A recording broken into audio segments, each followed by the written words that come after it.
নাইম জানাবেন আপনি যে পয়েন্টটিতে রয়েছেন সেখানে আসলে নিরাপত্তা ব্যবস্থার নজরদারি কতটা চোখে পড়লো এবং পাশাপাশি ভোটার যারা এসেছেন তারা আসলে কি প্রত্যাশা কি কথা বলছেন? ইশরাত, আমি এখন আছি মিরপুরের বাগবাড়িতে। এখানে সর্বমোট 3টি কেন্দ্র আছে।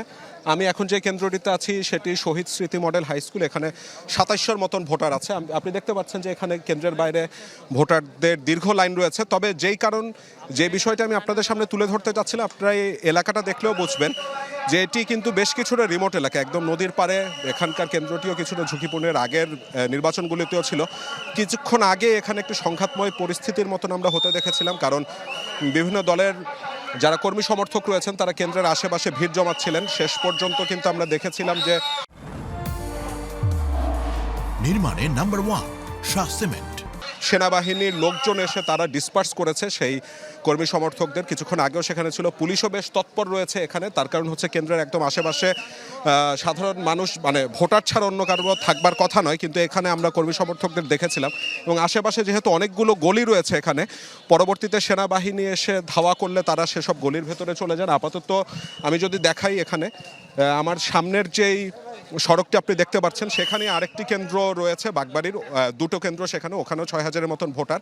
তো সেনাবাহিনী এই কেন্দ্রটি থেকে যারা এখানে ছিলেন কর্মী সমর্থক তাদেরকে সরিয়ে কিন্তু সামনের কেন্দ্রটিতে চলে গেছে। আপনারা দেখতে পাচ্ছেন বোধহয়, ইরশাদ, আমি সম্ভবত দেখাতে পারছি আপনাদেরকে, দর্শকদেরকে, যে এখানেও সেনাবাহিনী রয়েছে।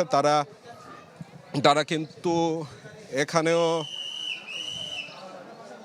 কারণ কর্মী সমর্থক যারা রয়েছেন তাদের মধ্যে একটা উত্তেজনাকর পরিস্থিতি আমরা হতে দেখেছিলাম। সম্ভবত পরবর্তীতে কেউ ফোন করেছিলেন বা আইন শৃঙ্খলা রক্ষাকারী বাহিনীও সেনাবাহিনীকে জানালে তারা ছুটে আসেন খুব দ্রুত, এবং খুব দ্রুত ছুটে এসে তারপরেই কিন্তু আমরা দেখেছি যে সম্পূর্ণরূপে ডিসপার্স করে দিয়েছে।